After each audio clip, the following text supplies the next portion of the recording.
Now, Nigeria is entering a new phase of security reform under Defense Minister Christopher Musa, who assumed office with a pledge to end the shedding of innocent blood.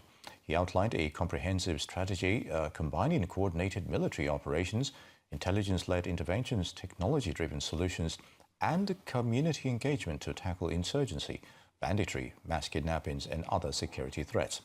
This renewed approach seeks not only to protect citizens, but also to safeguard economic stability and restore investor confidence across the country. And joining us to unpack the implications of these security initiatives is Dr. Hamza Haruna, a political risk analyst. He will assess the effectiveness of the new defense agenda, examine persistent structural and regional challenges, and explore what Nigerians can expect as these strategies are implemented nationwide. Welcome to Newsday.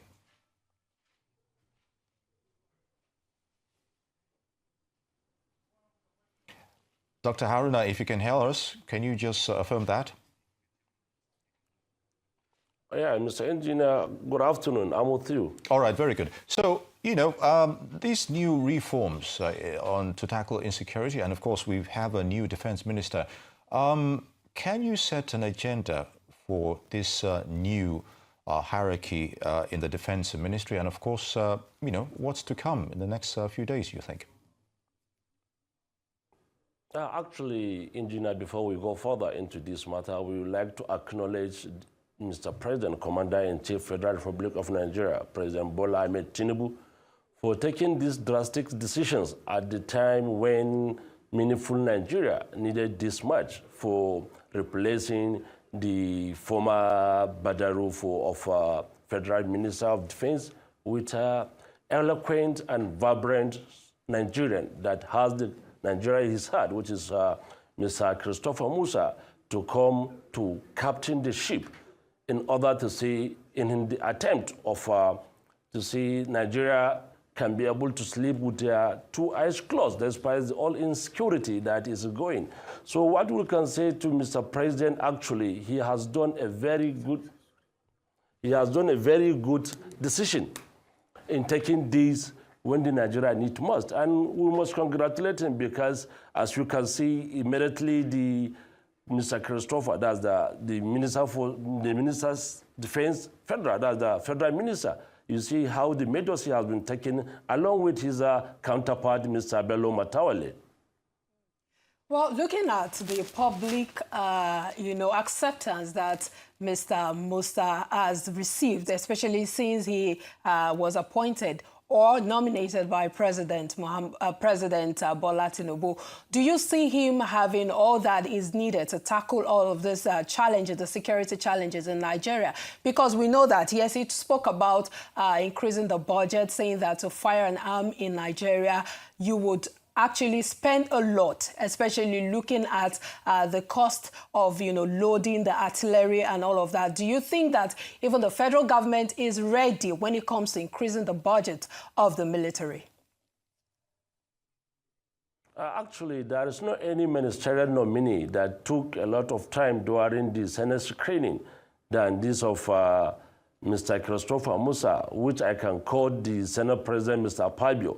Since 1999, there's not any person that have answered judiciously to the Senate because the Nigerians' arms have on him and all eyes are on him. So actually with Christopher, along with Mr. Bello Matawale, I think the security architecture of our country can take a new shapes. And if you go vividly or if you go further, you can see with the recent rescue of these KB MAGA girls abducted. And actually it is something that we can say a very hold on and a very kudos to the State Minister of Defense, Bello Matawale, because he has done judicially okay. And that's what we have in one of the characteristics of the leadership is for somebody to have passion, easygoing, clear communication, and enthalpy for Mr. President. So we say a very kudos to Bello Matawale for showing concern and decision at the time that those people that were being kidnapped and rescued back to their homes without any mayhem or massacre, let alone calamity. Dr. Haruna, let's go way back a little. The issue of rumored sponsors of terrorism and banditry within governors is worrisome, and that has lingered for some time, coming from the previous administration. But what will it take to expose these, elements within governance and, of course, prosecute them? This issue has been on for some time now. If you remember the issue of 400 names during the previous administration, but nothing was done. We didn't hear anything about it. So what are your expectations? Indeed,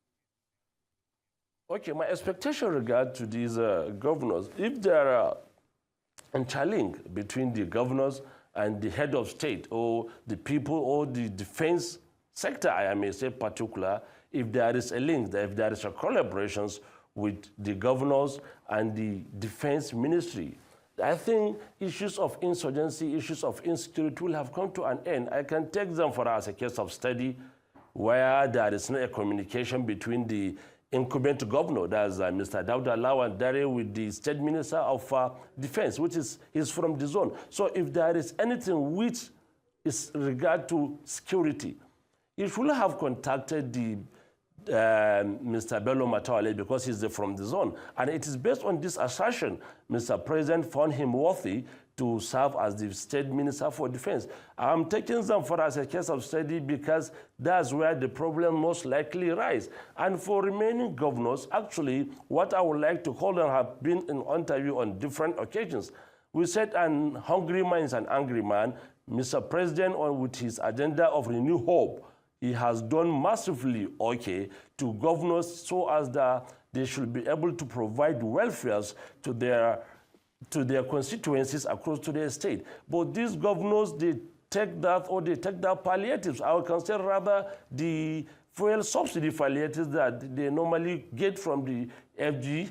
And what have they done with it? If they should be able to utilize this money that is being sent to them monthly, I think issues of insecurity will have been a history.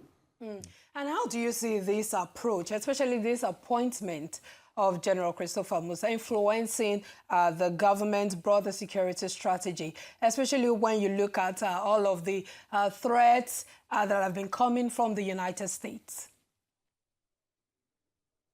Actually, as I've said earlier, Bolale, Mr. President, Commander-in-Chief, Federal Republic of Nigeria, Bola Ahmed Tinubu, he has never made any decisions that serve Nigeria or to take Nigeria into a new dimensions than this of this Mr. Christopher Musa. And whoever that is in line and contributions to Mr. President to see that he bring Christopher Musa as the sensitive Minister of the Defense, actually they have done well. And with him coming, and let's take an instance, whatever the calls from the US, calls from anywhere, Nigeria, I'm going to tell you categorically, is a sovereignty state. No any other nation can dictate for what us to do. So you just take that as something that has lacus standi. Based on what you've just said now, Dr. Haruna, if we cannot tackle insecurity within our own borders, what message are we sending outside to the international community, on a global perspective here? We've already seen the response. Okay. Actually, all right, go ahead. Let me tell you one thing. Most of the problems that we do have, that is what we call public entrepreneurs. These conflicts entrepreneurs are people, when their interests have not been served with the government, they go other way around. I take Bello, Senator Kabir Marafa of Zamfara. I can know vividly when Matawale was a state governor. He went to him, pleaded with him that this Afe Emirate Council should be divided and give some to his brother, which Mr. Matawale sees, okay, if that should be done, that means maybe there should be a lot of changes in some of his administration. Mr. Matawale did that to his brother. And to your surprise, same Senator Kabir Marafa went and brought one of the most notorious kidnappers that is on the master list or watch list internationally, which is Ado Aleru, to tell his brother to give him a title the title as Sarkin Fulani. So when Mr. Matawale had that as a governor, he dissolved both his brother and that of Ado Aleru, because I know him is somebody that can never associate or indicate himself with some people that are not after the sovereignty or that are not after the safety of the state. And it is based on these, you can see a lot of perpetrators calling that Mr. President should be able to do readjustment, calling Mr. President, he should be able to do something in respect of the Bello Matawale, simply because of their selfishness desire.